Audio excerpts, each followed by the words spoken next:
Welcome to Puck Off A Podcast, where Tim and Larry take to the ice to hash out the hottest topics in the NHL and beyond. Get ready for some slapshot opinions and maybe a few offside calls along the way. Here are your hosts, Tim and Larry.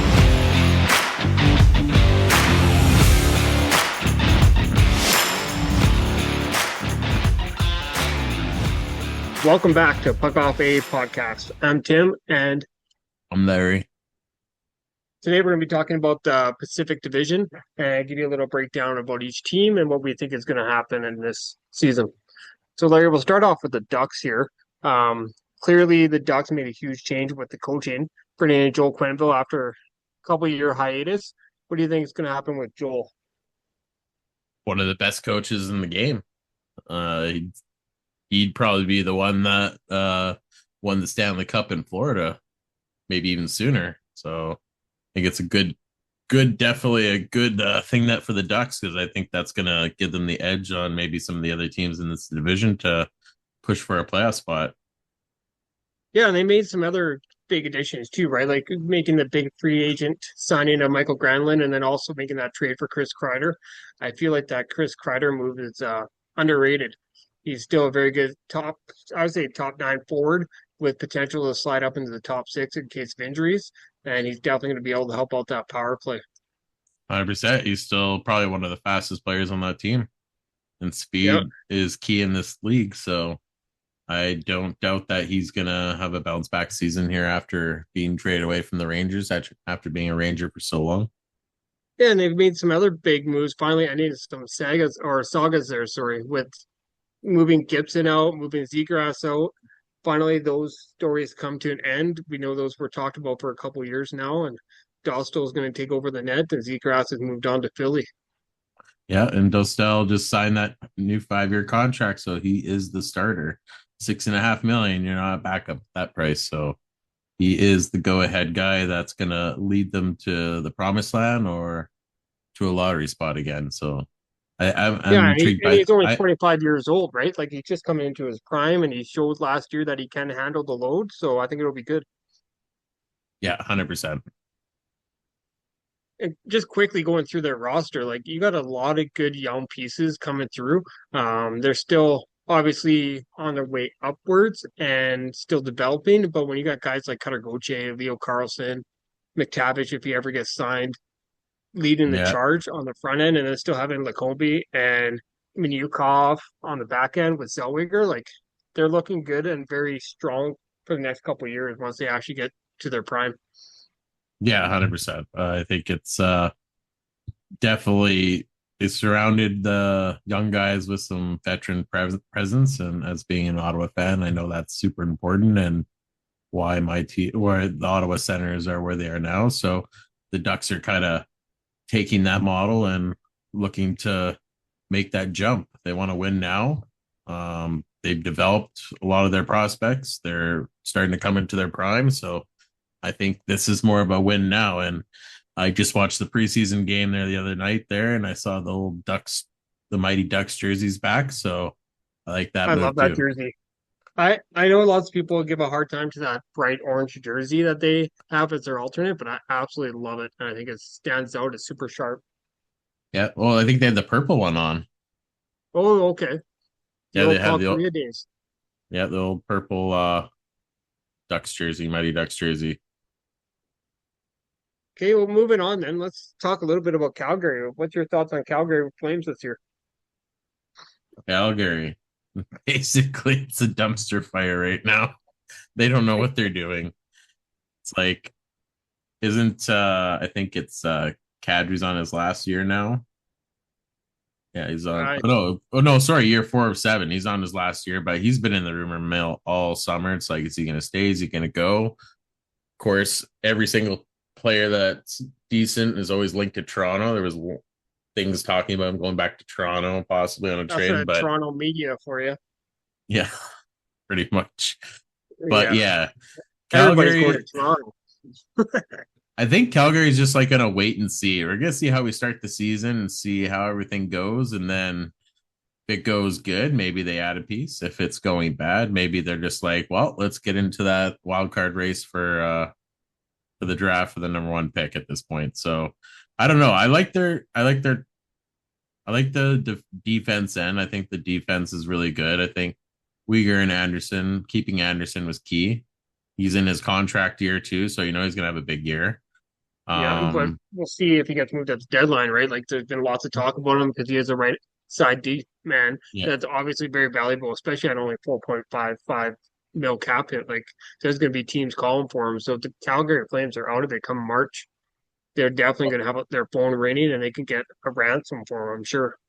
yep. Right-handed D is hard to find, and yeah, that's where the wait and see thing is because Calgary could start really good because Dustin Wolf just Yep. signed his new big contract and he's going to be a bona fide number one, like he already is. He's had two really decent seasons in Calgary for what they've had, and I think it's just a matter of wait and see for Calgary to see what happens because I don't even think they know what to expect. Like, obviously, you're playing No, to make the playoffs, but I don't know if they have the team to get they there got here in some this good division. players for sure, but like outside of looking at Kadri, I guess you can count Huberdeau or sorry, Huberdeau.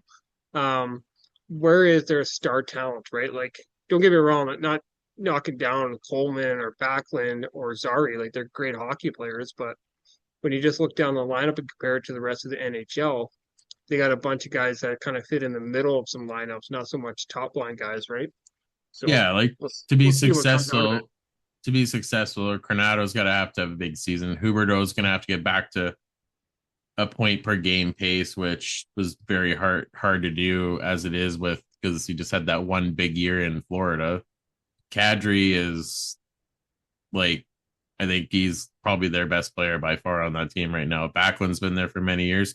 Backlund is at 36 years old, but he's in a contract year, so he's definitely got to show that he still has the jump if he wants another contract here or whatever his plans are for after this season. Definitely. Moving on, let's go to the other side of Alberta. Or I guess I think they're a little bit north. Going up to Or Edmonton, bridesmaid for the last 2 years is coming up short two times in a row. I'm not really sure what I think about this Edmonton team this year. I personally am thinking they're going to take a step back. Once again, they failed to address that goaltending situation. And I have, like, being a Canucks fan, obviously I'm a little biased here, but I do not have trust in Stuart Skinner or Calvin Pickard taking Edmonton all the way. The only reason why Edmonton's getting to those cup finals is guys like Connor McDavid and Leon Draisaitl. yeah, as we're recording this podcast, there's actually a very interesting goalie that just went on waivers, and that's Connor Ingram. Not saying he's going to be their savior, but you know what? A three goalie system like with Picard, Ingram, like he's free to pick up. You get a free look at him if you have to put him on waivers again. Like I think the Oilers should. Yeah, how do you not take a shot at him when you look at your goaltending from last season, right? Yeah, well, Skinner's good. It's just he's not consistent. That's the problem. Skinner had an 896 the last regular season. Yeah, To me, that's and not good. but They're in the winning games playoff, because they're scoring 6, 7 goals. They're not winning the games because they're winning the 2-1 playoff games. yeah. Well, when Skinner's good, he's good. When he's bad, he's definitely bad. I think Yeah. the biggest thing I saw today when I was looking at things, it said McDavid was playing with Mangiapane and David Thomasek, and I'm just like, who's David Thomasek? I'm like, am I missing something here? I'm like, so it's just like McDavid's like, who the fuck's on my right wing right now? Who's this guy? It's like I should have like a Pasternak or something like that, and I have Thomasek. It's like what? So like Yeah, I they, don't they know. just can't seem to find him a winner, right? Like, obviously, McDavid is, if not the best player in the world, one of the best, right? Yeah, He he can control a game just himself, um, with his speed, with his puck handling. He controls the back end too. Like he's an all around star. But if you gave him a real winner to play with outside of just Draisaitl, like he'll be laughing. yeah. Well, I think the best thing that the Oilers have right now is they got quite a few guys like Henrik. Who else? They got Wallman. They got Kulak, uh, Skinner. Pickard, like they got a lot of guys that are expiring this year. So a lot of guys, and obviously Connor McDavid is the biggest one. A lot of guys expiring on contracts. So it's I think their this is their time. window. Yeah, it's their time to perform because if they don't perform and they're not going to be looking at another NHL job, depending, or if it is going to be limited minutes. So, but the good news This is after this year, a lot of those guys, you can just let them walk. And the Oilers are going to have a lot of cap room. And how many free agents are coming up next year? Like Kyle Connor. It's like, Yep. do you want to play with McDavid? He'd be like, fuck yeah, I will. He's like, I'm going to play a Connor McDavid. Sure. I'll pop myself 50 goals a season, no problem. So, but you just don't know. It's just, I think that extra cap space next year is going to help shape the Edmonton Oilers and kind of like not a mini rebuild, but a retool. So I think they're going to be in it this year. I don't know if they'll make it to the finals, but I think there's going to be a trade coming. They're going to have to get some more depth, I think, because I don't think, They do need the depth up front, right? Like their defense is solid. When you got Ekholm, Bouchard, Wallman, I'm not going to count Nurse because he sometimes plays like he's a pylon out there, kind of like old Dion Phaneuf back in the day. He'd have some really good games and some real bad games. But then you got yeah, Kulak too, right? Like that defense is solid, but with the goaltending behind it, I'm telling you, that goaltending is what is going to be their arch nemesis this year. You got McDavid, yep. Draisaitl up front, and that six defenseman. You're in it every game. You got a chance no matter what, right? That's why I'm just like maybe Connor Ingram would be a good pickup here and just have a three goalie battle because there's nobody really battling with Skinner at Picard right now. Yeah, a little So dart throw. You never know, right? and they have a little bit of space, so they could carry three goalies even. Yeah, I don't know if Skinner's gonna be the answer here to get into the playoffs, yes, but you need a goalie that like they just like when they took that big cup run there, they had Chris Pronger in that, just like man, Dwayne Rolson just took them through the playoffs. He made all the stops he needed, and then fortunately he got hurt. But Yeah. it's just Who was like that that's came in the there? UC Markkinen, I think, eh? no Ty Conklin first, and then Conklin got Oh, yeah. Then then Markkinen Conklin was got after pulled, him. and then yeah, Conklin Yeah, they gave went the through a puck few up goalies behind that the year. net. But yeah, I think there's a I You think can a never count healthy Edmonton out. They're a solid team all the way around, except for where we're talking the most here is goaltending. yeah. They I think find you're a gonna see goalie, that's a scary team. Or if Stuart Skinner finds another level, very scary team. 2.6 million for Skinner. Put him as a backup. Get somebody that's better.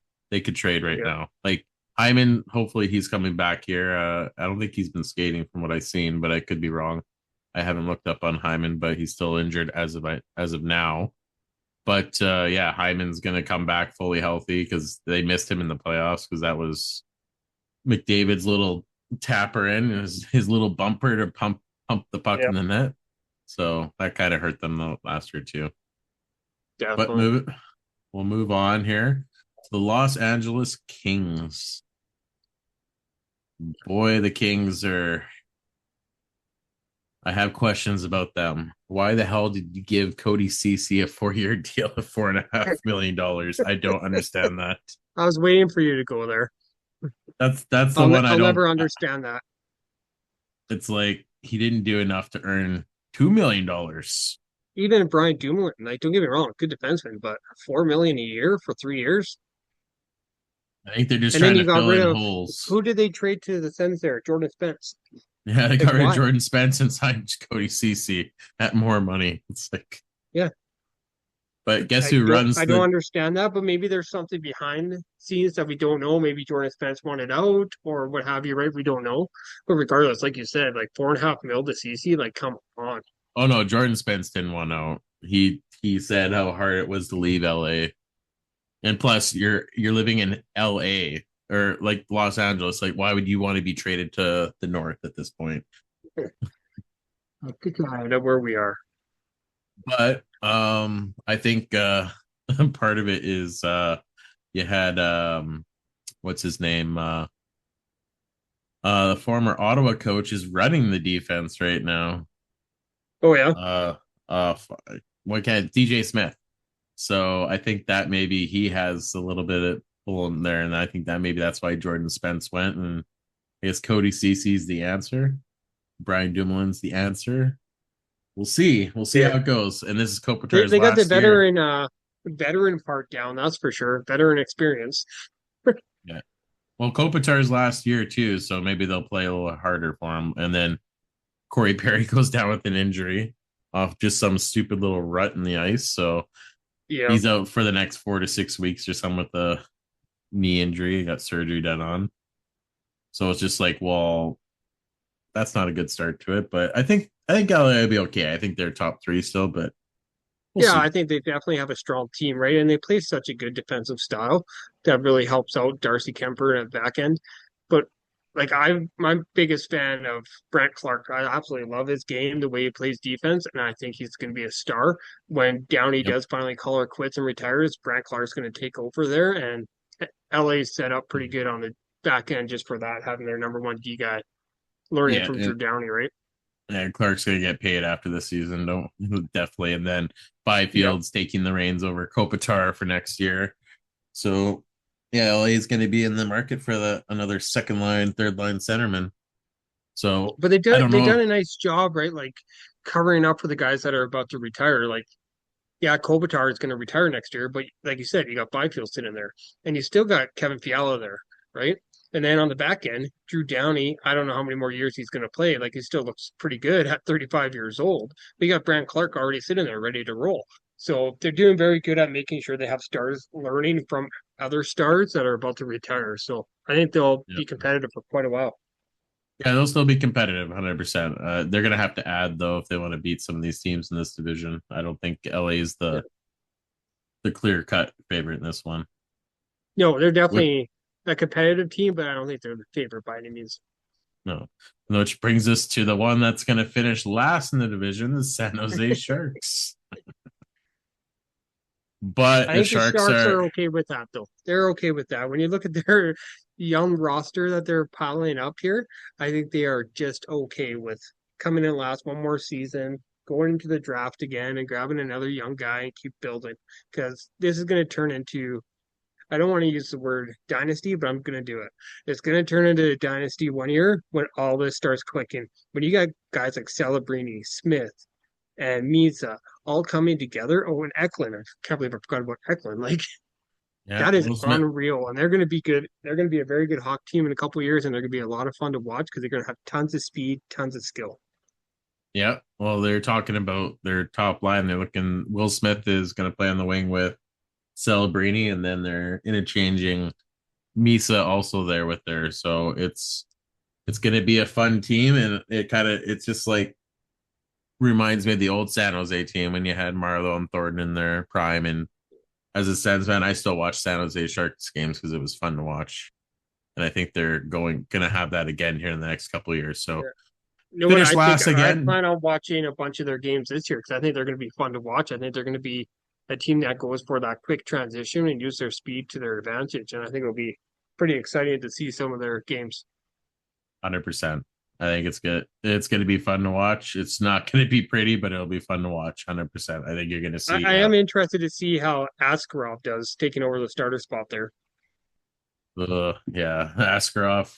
That guy has had too many Yeah, chances at this point. Like in San Jose, like you're trying to say you're better than UC Saros. UC Saros and you should be playing. It's like no. Yeah, So yeah, we'll see. I think Klingberg 1 year at $4 million.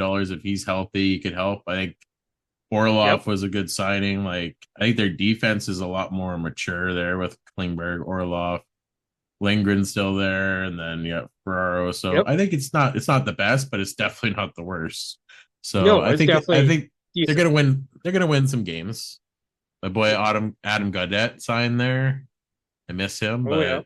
but I think he's gonna get a good chance to definitely score some goals because that's gonna put him in the top six for sure, top nine. Then you got good old Jeff Skinner. Oh, Jeff So Skinner. if 50 you're gonna goal miss the scorer, Jeff Skinner. yeah One yeah time, so, one time wonder.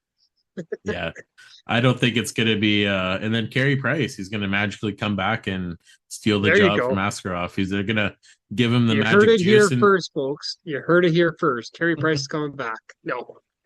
they're going to give him some magic juice in his knee, and he's going to be able to come back, and he's going to lead San Jose to a cup, 100%. Can you imagine? One can I dream that Carey Price would come back. I absolutely loved watching Carey Price in Montreal, and there's a couple different big playoff runs that he led them on. All those 1-0 games, 2-1 games that he just stood on his head and stole from Montreal were absolutely amazing.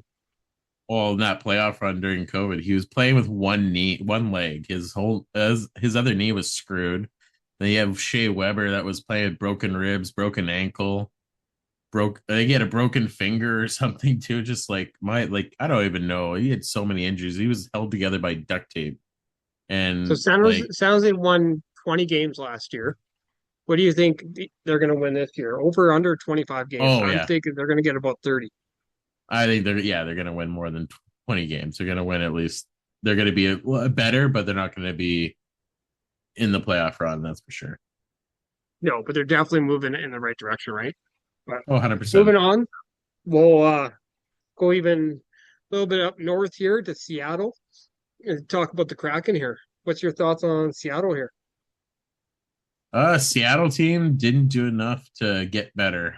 Be honest, like they need a little bit more. But I like Matty Beniers. Like I'd take him in a heartbeat. I love Chandler Stevenson still being there. Like I think down the center, it's really good.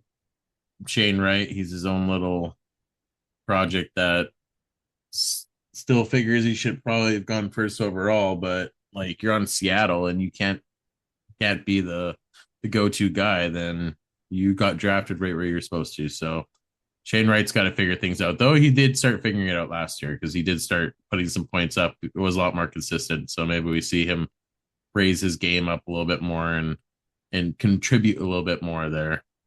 Yeah, Eberle is in a contract year, so I think Jordan Eberle is gonna push everything he can this year to try and show that he still deserves to be here because he's at that 35 age range now. So he's not gonna, if he wants a top six role, this is his chance right now. And he's doesn't have a good season. You might not see a top six role again anywhere because the competition everywhere is just getting tighter and tighter. And as you get older, you're gonna get bumped down that line. yeah, definitely. Like last year, he only played 42 games and 26 points, right? Like that's not Jordan Eberle. Like he is definitely a better hockey player than that, and I'm hoping he steps back up to where he should be. Well, the year prior to that, he had 44 points in 78 games. Like if he can come Yeah. away with something like that, a 20 goal season, get back to where he should be, I think he'll be in better shape.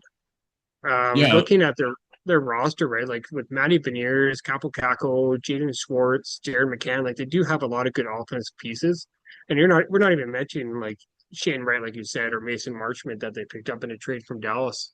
Yeah. I think the Seattle Kraken will be better, but I don't know if they're going to be a playoff team this year. Still, like I think they just I need a love little. their defense. I think their defense is underrated. When you got Vince Dunn, Adam Larson, Ryan Lindgren, Brandon Montour, Jamie Alexiak, and Riker Evans, like that's a great defense. Alexiak is one of my favorites on that team. I think Yeah. Dunn and Larson are your go to guys. Montour is your offensive power play guy, but Alexiak can do both, and I love his size. He's such a big defenseman, and I take him in a heartbeat. And he's on the depth chart behind Lindgren and Dunn, which is crazy to me. Like I think he's gonna elevate his role more, especially if Yep. an injury happens. Because even though he's 32, like he's been a stud his whole career so far. The other part we forget about them is that they made that big coaching change, right? Like Dan Bilesma in and out. See you later, buddy. And bring Yep. in Lane Lambert. So hopefully that'll help spark this team a little bit more too. Yeah, and a healthy Joey Decord this year. So I think Joey Mhm. Decord is the one that got away. Like from my team, I missed. I think I think I don't know how many games he played last year. If you have it up there, but Who are we I know talking? he was Decord? Joey Because Decord. Yeah, yeah, he got hurt last year. I know, and I think yeah, Decord came out with well, he still had 57 games, but so. This is a 2.75 small. GAA and a 906 with two shutouts. Like nothing wrong with that. No, he played really good, and I think Joey Like the Decord year is before, like the 2 years before that were both or sorry, just the year before was better than that, but it was 2.46 and a 916. If he can come out with a 900 again and a 2.75 goals against, like there's nothing wrong with that. That's putting the Well, team in a chance to win every night. the defense is better. Yep. I think it's just the scoring. They need to score, and maybe they do. Maybe they surprise us. I don't know, but I don't know if I have them in the playoff spot this year because there's a lot of good teams ahead of them. So Yeah, definitely. Moving on to the best team in the league. My boys. So talking about Vancouver, that game last night, watching Demko play was absolutely unreal. Loved watching Demko play in the preseason last night. He looked good in the two periods. Most like, I don't want to jinx it, but the old Demko. The roster hasn't had a whole bunch of turnover except for that Evander Kane trade, which when that came through, I'll admit I was a little upset about it because I wasn't sure how I was going to feel.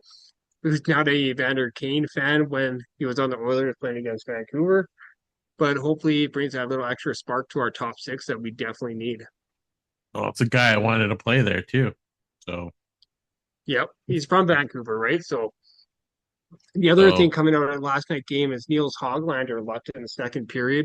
Um, they, I never checked tonight, but earlier today I did check, and they didn't have a report on how serious it was. But he did leave last night, so hopefully he'll be okay.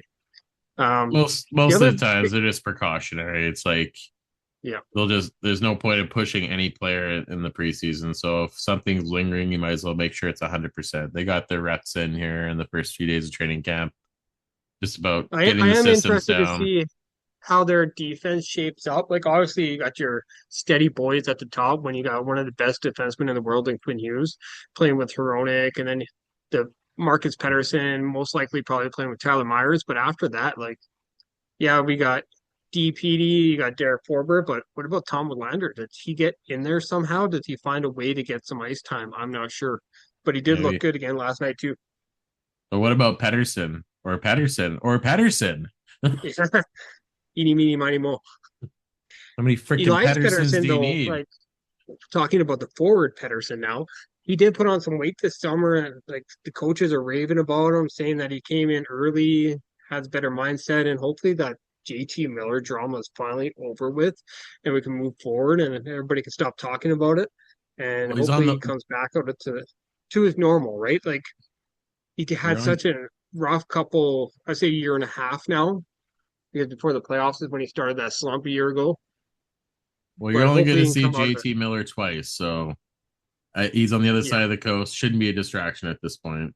yeah. But I think the next distraction that's coming up right now is Hughes. It's like this summer, is he going to sign I or is I he going to honestly leave? think the media is blowing this shit out of proportion. Like, there's that Come on, one Tim, article that sell came. it. Sell it to me. It's your team. Sell it. Why is the There's media this doing that? one article that came out about Quinn Hughes wanting to play with his brother. No fucking shit, he wanted to play with his brother. They're brothers. They are tight as a family. Of course, he's going to say, "Yeah, I want to play with my brother." Does that mean that he wants to go to New Jersey? No. Does that mean that he wants to stay in Vancouver? Not necessarily. Of course, Hughes wants to play with Luke and Jack. There's no doubt about it. They all want to play together, but this bullshit about him leaving to go to New Jersey is driving me up the fucking wall. He's the captain of the Canucks right now. He's not going anywhere right now. The Canucks are still a very good hockey team. Yes, last year was rough, but there was a lot of different factors that came into play there with injuries and obviously, like we already talked about, that drama with Miller and Pedersen. I think this team comes back this year. I think we're a playoff team. Again, I'm biased, but I strongly believe that we are a good hockey team and we deserve to be in the playoffs. And when you got Thatcher Demko back playing healthy, one of the best goaltenders in the world. And And knock on wood that anything happens. Kevin Lankinen, not a bad plan B. He did pretty good last year. and Demko's in a contract year, so if he gets injured again Demko or already there. re-signed. Oh, did he sign already? Yep. I think Oh it was yeah, eight and sorry, a in the half summer. mil a Yeah. year. Yeah, Yeah. you're right. He already signed. The part I'm that lost on baffles me her. with that is the Canucks re-signed Lankinen, right? And then they gave Lankinen 4.5 mil, which 100% he was deserved that because that's how he produced last year. But then we turned around and kept Demko for 8.5. So now we got a lot of money tied up to these goaltenders. But looking on the What flip, team doesn't have a one A, one B at this point? that's There's what I was not going to very say. many Like teams. looking on the flip side, a lot of teams now are playing that 1A, 1B system with their goaltenders because you need to, right? You need to Well, keep it's these goaltenders fresh for when you go to the playoffs. And heaven forbid something happens when you're in the playoffs. You need a goaltender that can pick up and take that spot. We were talking earlier about Edmonton that year with Chris Pronger on the team when Rolson went out, then Conklin went out, then Markkinen came in. Like that happens quite often. Like what was mhm. that year? Well, Carolina that year as well too, right? I can't remember who their starter was, but Cam Ward ended up taking over and he won the Conn Smythe. Yep. Like Uh, I can't I remember who their can't. starter was that year. I want to say it was it Irbe at that point still? Arthur It might, Zerbe. I'm not yeah. sure, but like I don't. Cam I Ward can't came out of remember. nowhere, right? And he took over and he became a great goaltender. Like you need goaltending and you need depth at it. You lose one in the playoffs, you're in trouble. Canucks 2 years ago, right? We lost Demko and then we lost DeSmith to injuries. And then here comes Seeloffs. Came flying in. It was stupid good. Unfortunately, he's gone now, but that's besides the Can't keep matter. them all. No, exactly. You can't have five goalies, right? You can only have two. Yeah, I think it's. But this Quinn Hughes thing, I get very heated whenever I hear an article about, oh yeah, he's gonna leave. He wants to go play with his brother. No fucking shit. He wants to play with his brother. If he He doesn't can play sign with his July, brother in the Olympics. Like fuck off. Right. I'll tell you right now. If he doesn't sign in July this summer coming up, it's going to be a distraction for the whole year, Yep. and it's Well, the just going to media will be make it a distraction, even if it's not, right? We know well. Vancouver's media can be very harsh, just like any other Canadian market. We know it's going to go off regardless what happens, right? Until the moment Hughes puts pen on paper, that media is going to eat this shit up alive. Well, it's just not the media either. It's just like even like you talk about the one article, but remember Jim Rutherford, right? He's the GM Yeah, Jim or Rutherford. advisor Well, president. or president. The That's what it GM is. is Patrick Albine. Okay, that's what it is. Yeah. He Yeah, came out. It was Jim that came out, and he's talked about how he's like, yeah, he's expressed he wants to play with his brothers, and and then he's like, we'll see what happens. Like, and he didn't really give any assurance to the team, and I think that's kind of what started it. It came right from his mouth there. I'm sure you've seen yeah. that press conference. So that didn't give any it's like It didn't relief quiet to the the media, right? fans. Yeah. Or the It definitely didn't fans. quiet the critics or anything like that. And I honestly don't think it matters. Whatever Jim or Patrick say, it's not going to matter. People are going to eat this up. Quinn Hughes, one of the best defensemen in the game. He's captain of a Canadian team. People are going to be talking about him, right? Yeah. I think we're going to have a better year than last year. Last year was obviously very disappointing on my end, but I am optimistic about the future. If all the guys are actually healthy now, we were missing a lot of big pieces last year at the beginning of the season and even throughout the season. So hopefully we're going to be looking into a better year this year. Yeah.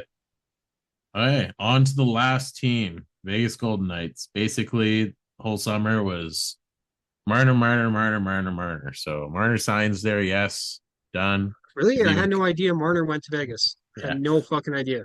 it's all we hear about. It's like yes, he's there in Vegas now. I Vegas is obviously going to be right there at the division. Like if they're not first in this division, almost guaranteed at this point. They have their top nine forwards are amazing. It's not even Dor- fair, man. It's like a fucking cheat code. it is. And It's then bullshit. and then you forget this is the last year Mark Stone can get injured before trade deadline so they can add somebody else. So Yep. you Last time gotta they'll get to do that before the CBA changes. right after the Olympics, you'll be on Mark Stone watch for injury. He'll Yep. come back from the Olympics. Oh, I'm kind of tired. I can't play. That's what's gonna happen, guaranteed. But yeah, I think yeah, not much really to talk about Vegas. They bring back the same kind of team. They just didn't have that push this year, but I think Petrangelo looks like he's done. So that saves $8.8 million in cap relief, which is big Yep. for them because they can actually add somebody right now, which is crazy to think. It's like Yeah. the team is Like you have a team already with Eichel, Marner, Carlson, Stone. hurdle. And then that's not even talking about defense or goaltending. And it's like, you know what? We got a little bit more money. Let's spend it. Like, fuck off. Like, how the fuck have they done this? Like, cap off to them. They've done an amazing job. Like the management of this team, right from the day of the expansion, right? They really built this team. They did a lot of dirty work with the trades, and they are competitive year after year. And they're definitely going to become one of the teams I think that are probably outside of Florida right now, one of the most hated teams, just because they're always winning. They're always competitive, and people are going to start getting a little jelly about that, I think. Yep. Nope. It's yeah, I pretty much think we both put them. That's the winner of this division, 100%. I don't think there's any questions about it. I don't think anybody Yeah. else touches them, even though Edmonton is going to be they're challenging. I think Vegas is going to walk into the playoffs again. It's just a matter of what they'll do in the playoffs or what they're going to do when Mark Stone gets injured again. Yep. And I did quotes. You can't really see that, but I did in quotations because it's going to get injured again last year for it, and then you can't do it because then you're gonna have a salary cap in the playoffs. Yep. Then Eat teams are shit, gonna be trying Vegas, to get Tampa, and Florida. and everybody else too because they're like, oh well, now we can't carry. Like I don't know if that counts for black aces. That's what I want to know. I never saw that. It's like because you always bring up those players to skate in the black aces for the playoffs. Like would that count against your cap then? So I didn't think about that. Yeah, because they usually do that. yeah. So I don't know if how that works I now. imagine it probably does. Like, why wouldn't it? You're rostering the players should. Yeah, and then how many teams can actually afford to do that? I guess you just put them in the AHL, but they don't play and they skate in the AHL, I guess, as the Black Aces, but be ready with a private plane to fly them in if they need to. I don't know. Yeah, I But don't know how anyway, that's gonna work. What do you think standings look like? I'll let you go first with Pacific, and I'll go first on a different division on the next podcast. okay, so Pacific, I think your top three teams in order: Vegas, Oilers, Kings. Yep, I I think got the those are the exact same three. as you. Like that's the way it's going to finish. It's bearing injuries or bearing a miracle. I don't think anybody else like the Kraken are the only one wild card that maybe can push to challenge the Kings or the Oilers a little bit, but I think those are your top three. Pretty safe bet. Okay. All right. What are you thinking Well, after that? I'm biased. I'm going Vancouver next. I don't know. Well, I think the two wild card teams will come out of the Central, or sorry, out of one will come out of the Central, one will come out of the Pacific. So I do think Vancouver Canucks will get one of those wild card spots. It's between Yep. them and St. Louis. It's them and St. Louis. So as long as you stay ahead of St. Louis, I think you're good. I So think that's my all the way through my Pacific, going one down: Vegas, Edmonton, LA, Vancouver. I'm going to give the Ducks a little appreciation here. Seattle, Calgary, and then San Jose at the bottom. well, the Ducks will be there, but I don't think they're going to make the playoffs. But again, No, I think they're going to be fifth in the division. I don't think they're a playoff team, but I do think they're a team that's going to have a decent year and they'll finish fifth in the Pacific. but Joe Quenneville, if he can get them going and firing all cylinders, it could be the surprise team there too. But I think Seattle's still ahead of them, so I don't think you'll see anything Yeah, I think wise those in two the. teams are going to fight for it, but I am giving a little props to the Ducks here. Give them a little credit where credit's due. Now next year, depending what the team looks like, I don't think I think you're gonna see San Jose make uh that jump. oh no, they're not gonna be a playoff team next year, but they'll Not definitely playoff not team be next year, they but they're won't be going to jump out of last. last. Yeah, they'll be jumping out of last next season. Yeah. But yeah, But so I think yeah, finishing last is definitely San Jose. I think I think it's gonna be a tight race between the Kraken and the Ducks right there behind the Kings, but I don't think they're better than the Kings. I don't think they get past them. But you perfect. never know. Yeah. All right. Well, Well, that's going to conclude the Pacific Division. Tune into the next episode where we're going to go over next with the Central, the other Western Conference. Thanks for listening. Have a great one, guys. thank you.